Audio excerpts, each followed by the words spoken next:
This is the Ultrarunning History Podcast. I'm your host, Davey Crockett. Thanks for coming. This is episode 117, the seventh part of the Ultrarunning Stranger Things series. This episode will share the tragic story of the champion ultrarunner Alice Robison, who was murdered during a multi-day race in Ohio in 1897. Yes, true crime comes to Ultrarunning History Podcast. This story has not been told for about 120 years.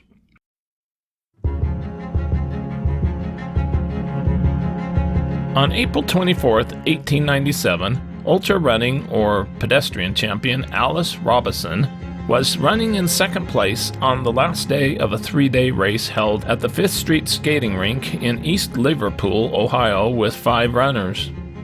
She was very intent on catching her longtime friend who was a few miles ahead of her. Needing a rest, she retired to her room provided at the Hotel Grand next door. That afternoon, a man came into town on a train from Pittsburgh, Pennsylvania. The mustached man wore a new suit with a price tag still attached and a white hat with a black band. He went to the hotel and inquired where Alice was staying. He ascended the stairs and went to the third-story room. Shortly after, a gunshot was heard. The porter of the hotel rushed into the room and found the woman on the floor, bleeding from a gunshot wound in her head, and saw the man leaning over her holding a revolver. How could this happen? An ultrarunner was murdered during a race.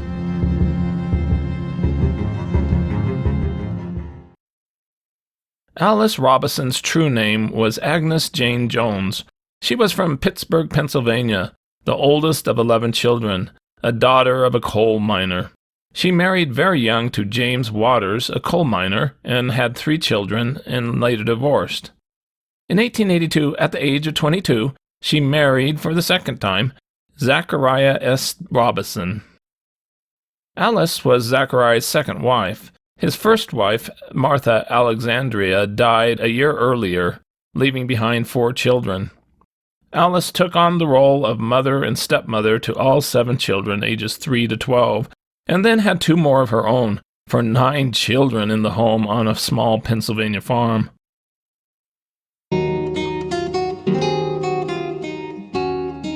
Alice's new husband, Zachariah Robison, was born in 1851 and became a house painter.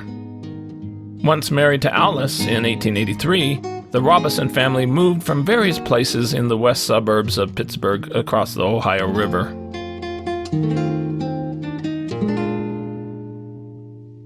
Alice became the boss of the family and was in control of all the family finances.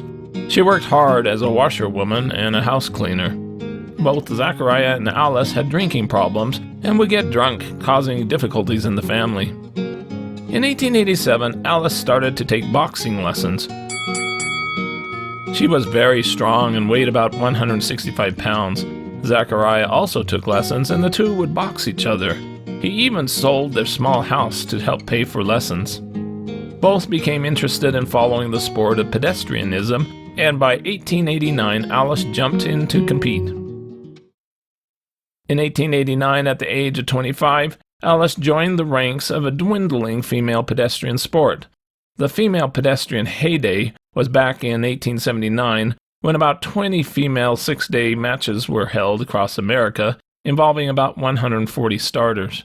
But several of the pioneers had continued to compete for more than a decade. A small group of women endurance walkers toured the country, putting on long-distance walking exhibitions and contests. And if they were successful, they could make a ton of money. And if they were failures, then they went home penniless. Alice made her pedestrian debut near her Pittsburgh home on February 21st, 1889, at a 3-day, 36-hour walking match for the championship of Allegheny County against 6 other women for prizes totaling $250. Walking in Pittsburgh. It was held in the London Theatre in Pittsburgh. The first day of the event was witnessed by about 3,000 people, and, quote, everything passed off as smoothly and quietly as a church service. Alice did surprisingly well, although she was, quote, broken up in a terrific struggle for second place. It was reported, "She is a somewhat heavy but courageous lady. Mrs. Robison's heroic efforts are worthy the attention of men and women of superior pedestrian abilities." Alice finished in third place with 111 miles with her feet in sad condition. Despite the painful experience and after several months of recovery, Alice again competed.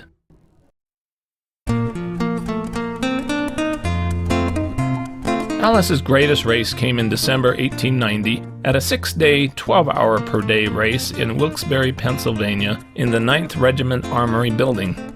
The race began on December 1st, 1890, and Alice was crewed by her husband, Zachariah. The track in the Armory Building was 17 laps to a mile. "The armory is admirably adapted for the exhibition and is well arranged for the comfort of the walkers and the spectators. Outside and inside of the oval track are numerous seats, and the walkers are seen to good advantage either by daylight or under the glare of the electric lights." Alice was described as, quote, a tall, black-eyed girl in red and black striped garment with short skirts and is the noisy one of the lot and a good stepper. The big surprise in the running field was the debut of Alice's 13-year-old daughter, Mary Jane Waters, who had the stage name of Happy Jarbo. It was reported, "Early in the day she showed signs of unwillingness, but was urged on, and was pluckily gaining on her competitors by running at the top of her speed for several laps, cheered on by both walkers and spectators." Alice quickly built a big lead, reaching 51 miles during the first 12-hour day. "When occasionally the orchestra strikes up an unusual spirited air, the walkers all became imbued with new life and fly around the track with swishing skirts and twinkling heels, a sight worth beholding." On the second day, Alice withdrew her daughter, worried that she could not handle the continued strain of the race. On the last day, Alice became drunk. It was reported, "Alice Robison held a big lead easily. She got hilarious toward the close of the contest. Her trainer, husband, having resource to liberal stimulants to keep up her strength. Although she might with safety have gone off the track early in the evening, she did not do it and kept steadily at work all night." Alice was the surprising winner with 252 miles, 27 miles ahead of second place. She won $150. She continued to race and bring her daughter to run 5 or 10 miles as a sideshow, probably bringing in some nice additional money. But at a 72-hour race, 6 days, 12 hours per day, in Baltimore, Maryland, the police showed up and ordered that the young girl be taken off the track because of her youth. Alice again did well, finishing second, reaching an impressive 238 miles. Alice was feisty in her races. In April 1892, she wanted to enter a race in Minneapolis, Minnesota, but was refused. Rejected. Race manager Messier said, "Alice Robison was barred from the race because she has been guilty on several occasions of improper conduct on the track. I have seen her put off tracks twice for improper conduct." But Alice continued to compete in many races elsewhere in 1892 and 1893, including Washington, D.C., Chicago, Illinois, Detroit, Michigan, and Baltimore, Maryland, where she went over 264 miles. But then she took the next 3 years off as competitions further dwindled. Family life became a struggle. Zachariah's health declined with his drinking and smoking. Alice brought in most of the family income, but was also helped by stepson Thomas Robison, who took up painting jobs with his father. In 1895, a young man, Chuck Stewart, aged 23, came into the lives of the Robisons. He was known by police in the area of being a troublemaker. He was convicted of burglary in 1891 and was in and out of the workhouse or prison 8 times for being convicted of assault, battery, and disorderly conduct. He was generally lazy and did not hold down jobs. When he did work, he was a slate roofer, and was said to be a big, good-looking man. Stuart started to visit the Robisons regularly and drink with them. He claimed to have no place to live, being thrown out of his house by his father because of his drinking. Alice took pity on him and wanted him to move in with the family, but Zachariah would not consent. Since Alice was the family boss, she let him move in anyway. He was pretty much of a freeloader, rarely taking on work, would come in drunk and sleep in late. Every few months, the three of them would go on a big drinking binge, when Alice would bring home as much as a gallon of liquor. As Zachariah became drunk, Alice and Stuart would even pour booze down his throat and then go out together, sometimes all night. Son, Thomas, became suspicious and warned his father that something was going on between Alice and Stuart. But Zachariah could not believe it. He loved her so much. When he confronted Alice, she scoffed at the idea, claiming that nothing could ever come between them, and that Stuart had a transmittable disease anyway. How did she know that?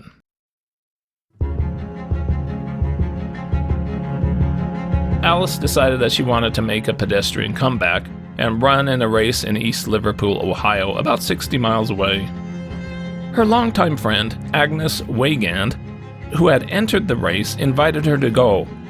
Agnes's stage name was Aggie Harvey, and she was a very experienced pedestrian who held the world record for a 6-day, 8 hours per day race distance of 200 miles.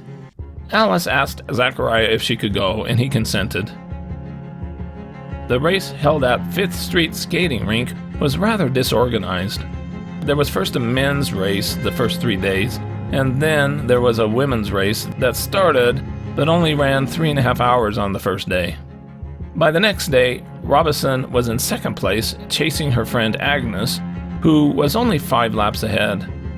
She was confident that she would overtake her. It was reported, "The scenes at the race during the week were disgraceful in the extreme." While Alice was away, Zachariah found a love letter to Stuart from Alice inside Stuart's coat pocket and read it. It had just arrived from the race and started. My darling, how I miss you. I hope you made it all right at the house. Let me know, dear darling. It is so hard to be without you. I love you better than my life, darling. Zachariah showed the letter to his son Thomas, who confirmed his suspicions that Alice had been unfaithful. Robison became distraught, could not concentrate on work, and left to go confront Alice in Ohio. Zachariah arrived at East Liverpool by train and immediately went to the Hotel Grand next door to the rink where the race was being held. He first got a shave from a barber and then took a half hour to figure out which room Alice was in. He finally knocked on the right door. Her friends George and Agnes Weigand were there. He went right in her room, and Alice spoke to him and told him she was glad to see him. She had been expecting him to come and help for the last day of the race. She asked how the folks were doing at home. His calm reply was, Who do you mean? Your lover? Her friends left the room so they could be alone. Zachariah then confronted her about the letter. About 10 minutes later, he went to the room of her friend Agnes. He asked her if Alice had been receiving letters from Stuart. Agnes later said, He said that she had been unfaithful and called her the vilest of names. While he was talking, Alice came to the door of the room and asked him to come to her room, as she wanted to see him. They talked, came out, and Agnes warned Alice that she should stay away from him until he cooled down, because she saw that he carried a revolver in his right hip pocket. Zachariah and George Weigand went out of the hotel to view the track in the rink and get some drinks at a saloon. While he was away, Alice, probably fearing that her husband would see more of her mail, went to tell the porter that if any mail came for her, that it should be delivered to Agnes. When Zachariah came back, he again went alone into Alice's room. A rattle was heard against the door, as if someone was thrown against it. Then a shot rang out. George Weigand had heard the shot, tried to get in the door, but it was locked. He went down and got George Perry and the hotel porter from the hotel bar to go with him to investigate. He said, I went to the room. Mrs. Robison was lying on the floor, and he was kneeling beside her, sponging her eyes. Robison said it was only a flesh wound, and I told him he had better give up the gun to Perry. Alice was moaning and blood streaming from a hole in the corner of her right eye.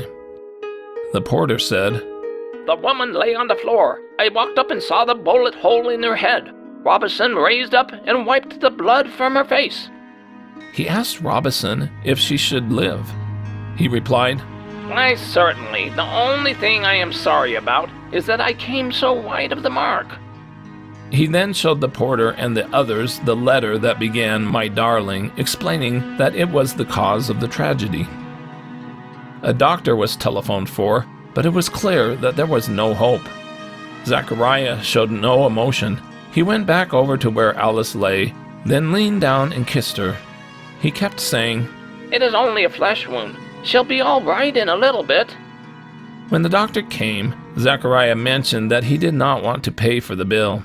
He was heard mumbling, This is what women get for trifling with their husbands.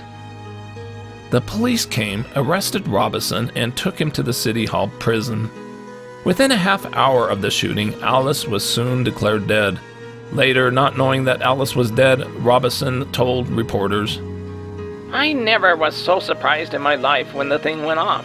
I didn't know whether I had hurt her or not. She fell on the floor. Strangely, the race continued. Often the opinion was expressed that the place should be closed by the authorities. There was a crowd at the race Saturday night, and when a well-known resident asked a young man connected with the race why the place was not shut up in view of the tragedy, he brutally replied, Oh, a little thing like that shouldn't affect us. But the match was stopped by the police, and they detained all the participants as witnesses. The race manager, Wilson, quickly skipped out of town without paying the bills. The next day, Mayor Gilbert visited and informed Robison that his wife was dead. A hearing was held, and Robison pled not guilty to first-degree murder.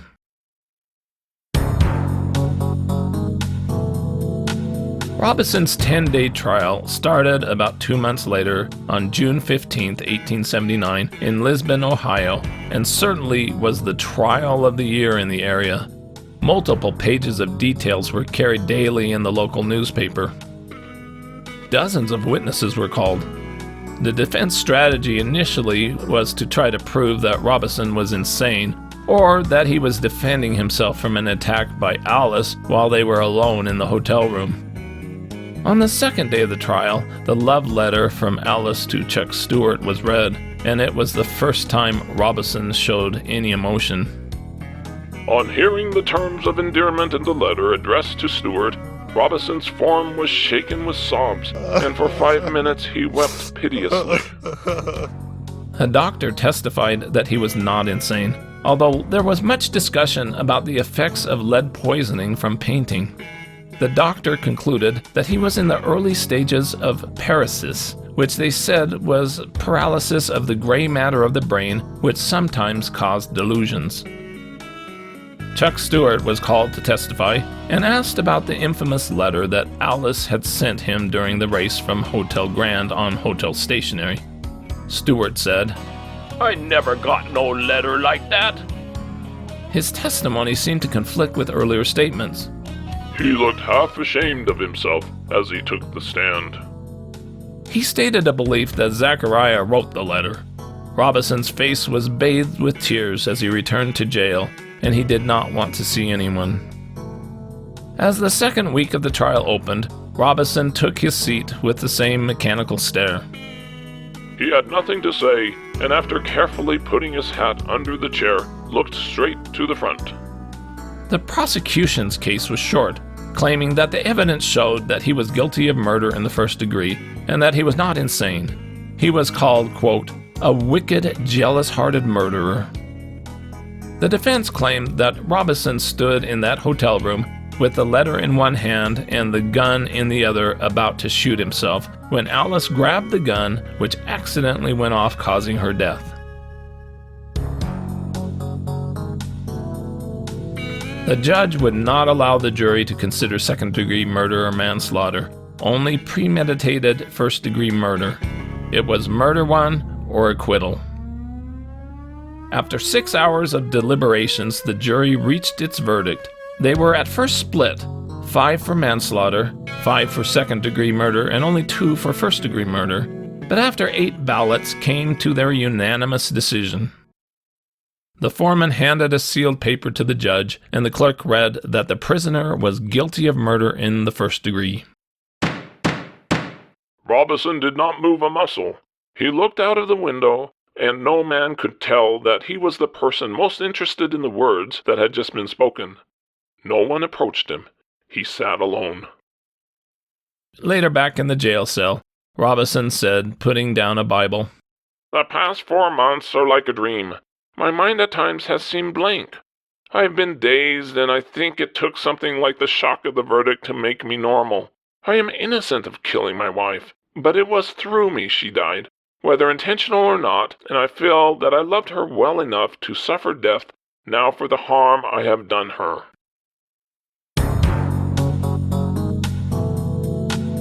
The defense immediately appealed for a new trial, claiming misconduct by the prosecution, springing surprise witnesses including Chuck Stewart, who clearly committed perjury, and because new evidence had been found. After a hearing, a new trial was not granted. The judge then gave Robison his sentence. On the morning of November 26, before sunrise, a sufficient amount of electricity shall be passed through your body to cause your death. Robison did not flinch. He took a chew of tobacco from his mouth, threw it in the spittoon, and sat down. He later said he was willing to die because he had nothing to live for now that his family had been broken up.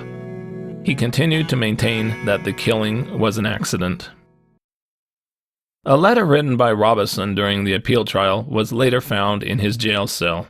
He wrote strangely, "I can look upon this as a mysterious blessing to my wife. If this had not occurred, my poor wife would have met a fate 1,000 times worse than she died. I now truly believe she was taken by the mercy of God, for she would have gone to the lowest depths of sin, while I would have drunk myself into my grave. When I reach the other shore, I believe hers will be the first hand to greet me." A couple of months later, the judge claimed that a technical error was found in the proceedings of the case, and he referred the matter to the circuit court. A book of 891 pages, 5 inches thick, was sent to the court. In the meantime, Robison was the model prisoner in the Columbus Penitentiary.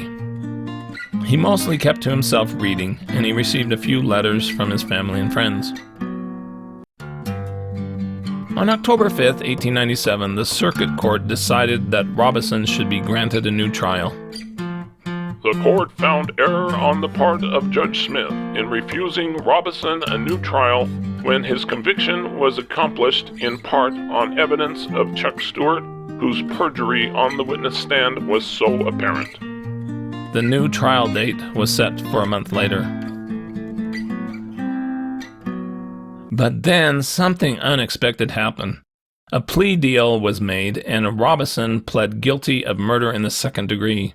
He was sentenced to life in prison.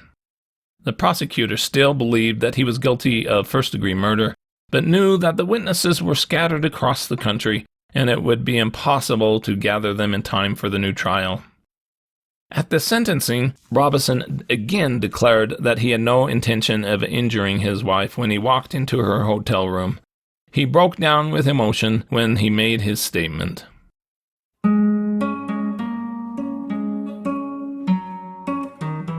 At the Columbus, Ohio Penitentiary, Robison was assigned to work in the painting department and quickly became its superintendent. In 1900, at the age of 49, when the 150-foot-high water tower needed painting, He insisted on being the only one to do the dangerous job, suspended on ropes and pulleys, not wanting the young men with families, who would soon be released, to put themselves into danger. He believed that if he fell and died, no one would mourn him. The other prisoners cheered him.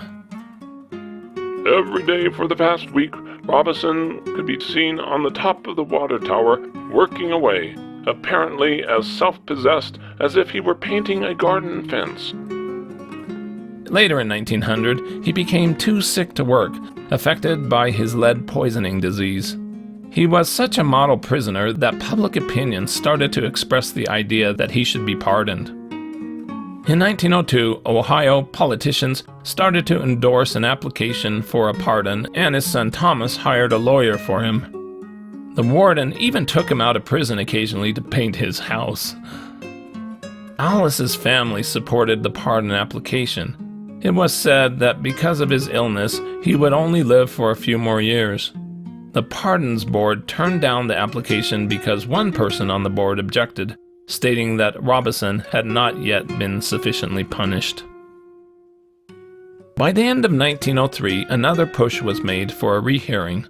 Letters from Robison's original jury and judge were obtained supporting a parole. On July 14, 1904, after being in prison for 7 years, the Pardon Board recommended that his sentence be commuted to 11 years and that he be paroled immediately. He was released. Robison went to live quietly with his son Edward, who worked for the railroad in Donora, Pennsylvania, 25 miles south of Pittsburgh.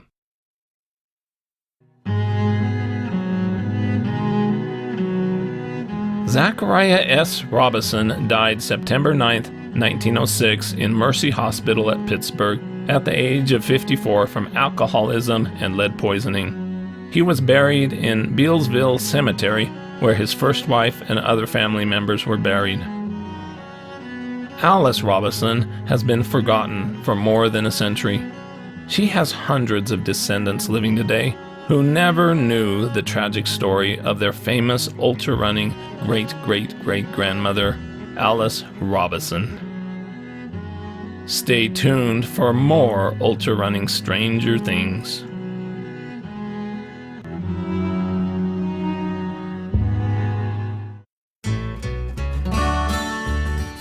With that, this is Davy Crockett, and this is the Ultra Running History Podcast.